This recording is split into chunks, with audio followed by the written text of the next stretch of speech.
There is not much you can't learn from nature. And I always like to think about the different things nature has to teach us, not only just from looking at how nature uses cycles, seasons, and using change and the constant of change to produce growth, produce transformation, to produce life. And what we're going to talk about today is a combination of two things. One, an art I like called Gong, and we're also going to discuss trees. And if you don't really know how Qigong and trees relate to each other, stay tuned. We'll tell you how. We'll tell you more. First, we're going to look at Qigong. Qigong is like yoga to the Orient, to Asia. And there's not really one set of movements or exercises that constitutes what Qigong is. Qigong, if you translate it, literally means work with energy, or energy work. And what this means is that it could literally be any type of practice, refining your mind, body, and spirit in a sense. But most often you see it practiced as a very meditative, internal focus. And different styles have different variations of hand movements or breathing patterns to accompany the exercises. But if you think about how many styles of Qigong there are, you'll be overwhelmed. In fact, there's as many styles of Qigong as there are families in China. And that seems insane, but let me explain. For the longest time, Qigong, much like martial arts systems, and this actually explains why there's so many martial arts systems as well. When you practice something long enough, it becomes your own. You personalize it. And so every father would learn martial arts and teach his family. So he would teach his clan the best way to defend themselves. It was very practical. It was very necessary. Necessity is the mother of invention, as they say. And what happens when a father teaches these martial arts systems to just his clan is he personalizes it each time. So imagine this happens over and over and over again with each of the different clans, with each of the different families.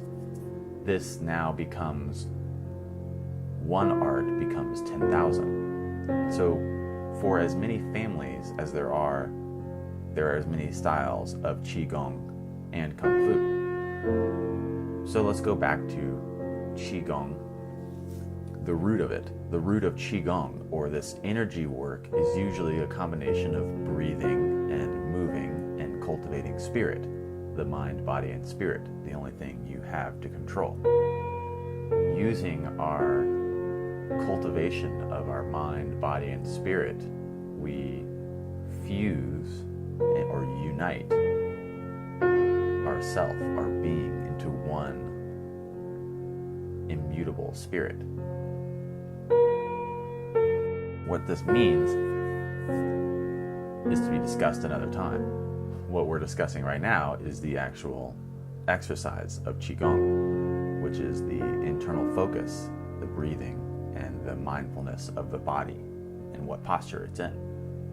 If you've heard of Tai Chi, Qigong is the root of Tai Chi. Qigong is the foundation of Tai Chi before you start moving. And this brings us to standing like a tree. One of my favorite styles of Qigong is called Jamzhong. Jamzhong Qigong. And Jamzhong literally means to stand like a stake. In the West, we think of a stake as a dead thing, so I like to say stand like a tree, because a tree is alive. And in the original translation of Jamjong, the stake is also alive. Like how if you cut a tree into a fence post and plant it, if it gets enough water and sun, that fence post will grow back into a tree. Just like you, even if you are dead inside right now, you can start these exercises and grow into a full, healthy, happy tree. This is the power of the art of Qigong and of Jamjong, the style of Qigong we're talking about. So Jamjong, or standing like a tree, is a style of Qigong that we're discussing. Literally, look around you, pick any tree, and see if you can stand there longer than that tree. You probably won't. That tree's been standing there most of your life, likely.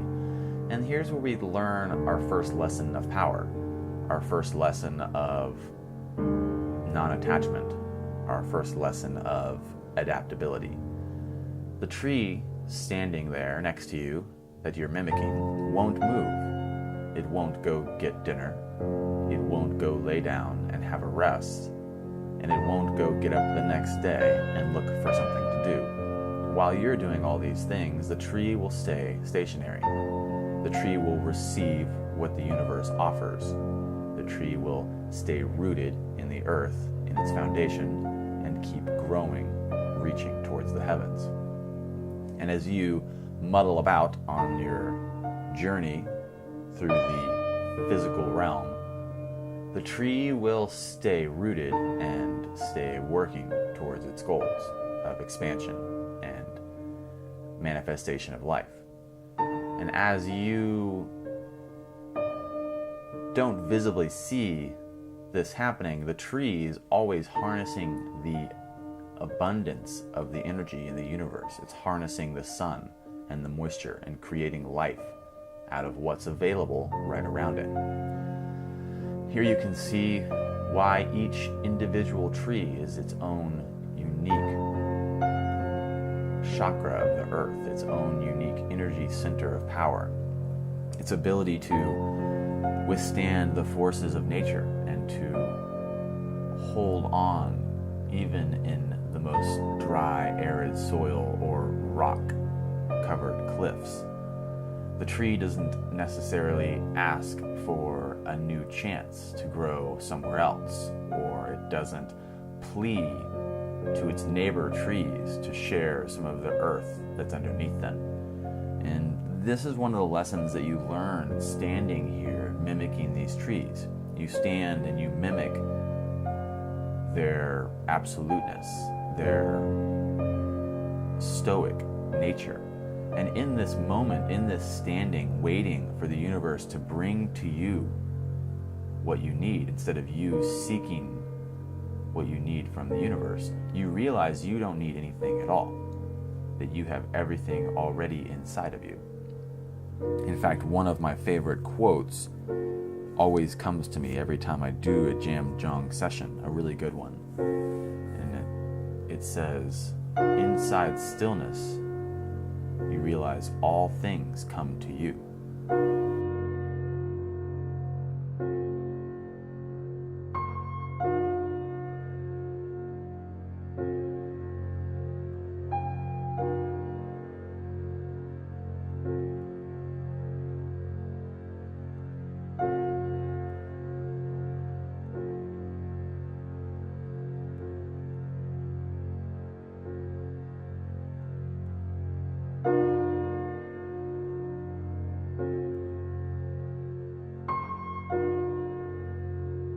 All right, that was a great video. I love doing these. All right, till next time. Boom.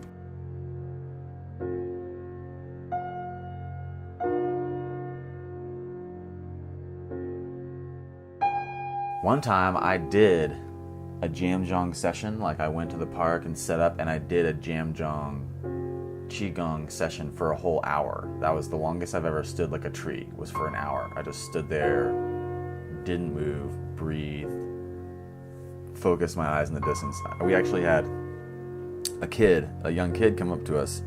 I was doing it with Andrea.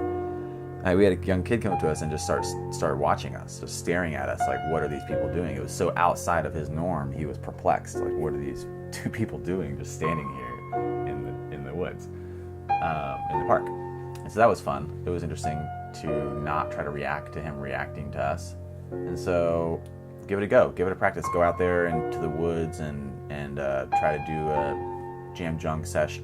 We'll have a video up. It's not up yet, but I'll have a video breaking down the actual posture, the physical posture for jam jung, and then you can get out there and get it going.